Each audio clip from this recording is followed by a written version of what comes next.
Drawing করেছো সেই সম্পর্কেও তো তোমাকে জানতে হবে, তাই না? বলো দেখি। হ্যাঁ জানো তো, বলো। Very good. এটা হলো হিরণ্যকশিপ এবং এর ছেলে হলো প্রহ্লাদ, ঠিক আছে? এবারে হিরণ্যকশিপ ছিল ওখানকার রাজা। এবারে রাজা তখন মানে ওখানে যারা মানে যখন স্কুল বা যখন থাকতো ওখানে এই রাজার বিষয় পড়ানো হতো, মানে রাজাই ওখানকার ভগবান বলেছিল। এবারে হিরণ্যকশিপের ছেলে প্রহ্লাদ তখন সে ভগবান বিষ্ণুর পূজা করত। এবারে হিরণ্যকশিপ একটা বর পেয়েছিল ব্রহ্মার কাছ থেকে যে আমাকে কেউ সকালে মারতে পারবে না, রাতে মারতে পারবে না, মানুষ মারতে পারবে না, কোনো নারী মারতে পারবে না। আচ্ছা, আমাকে কোনো অস্ত্র দিয়ে দ্বারা মারতে পারবে না, আমাকে ঘরের বাইরে মারতে পারবে না, ঘরের ভেতরে মারতে পারবে না। তখন এবারে যখন দেখলো নিজের ছেলে যখন আমার নাম নিজের নাম না বদলে যখন ভগবানের নাম নিচ্ছে তখন তার রাগ হলো। তখন তার বোন ছিল। এবারে তিনি কি করলো, বড় কাঠের একটি বানালো, মাচা বানা। তার উপরে মন দিয়ে শোনো কি বলছে।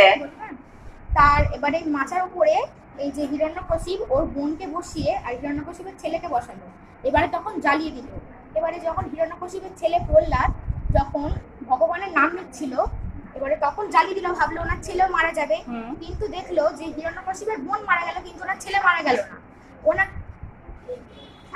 ওনার ছেলেকে হিরণ্যকশিপের ছেলেকে তখন আবার ফুটন্ত তেলে ভাজা হলো, তাও তার কিছু হলো না। আচ্ছা, তারপরে যখন বলছে হিরণ্যকশিপ যে তোমার এখানে ভগবান আছে, বললো হ্যাঁ ভগবান আছে। তোমার ওখানে ভগবান আছে, বললো সব জায়গায় ভগবান আছে। বললো তাহলে খাম্বার নিশ্চয়ই ভগবান থাকবে।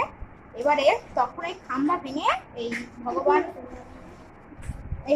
জন্ম নিলেন। তারপরে ভগবান যখন তাকে মারছে তখন বললো আমি তো বর পেয়েছি যে আমাকে কেউ মারতে পারবে না। তখন ভগবান বললো দেখ আমি তোকে না মারছি সকালে, না মারছি রাতে, আমি তোকে মারছি সন্ধ্যাবেলা, না মারছি ঘরের বাইরে, না মারছি ঘরের ভিতরে, আমি তোকে মারছি চৌকাঠের ওপরে। আমি কোনো মানুষ না, আমি কোনো নারী না, আমি হলাম অর্ধেক মানুষ অর্ধেক পশু। আমি তোকে দেখ কোনো অস্ত্র দিয়ে মারছি না, আমি আমার হাতের নখ দিয়ে তোর পেট চিরে দিচ্ছি। দেখ তোকে আমি কোথাও বসিয়ে মারছি না, তোকে আমি আমার পায়ের উপরে বসিয়ে মারছি। তখনই ভগবান নৃসিংহদেব তখনই ওনার পেট চিরে দিয়েছিল। বাহ, খুব সুন্দর একটা তথ্য আমরা জানতে পারলাম। ওর জন্য জোর হাততালি একটা।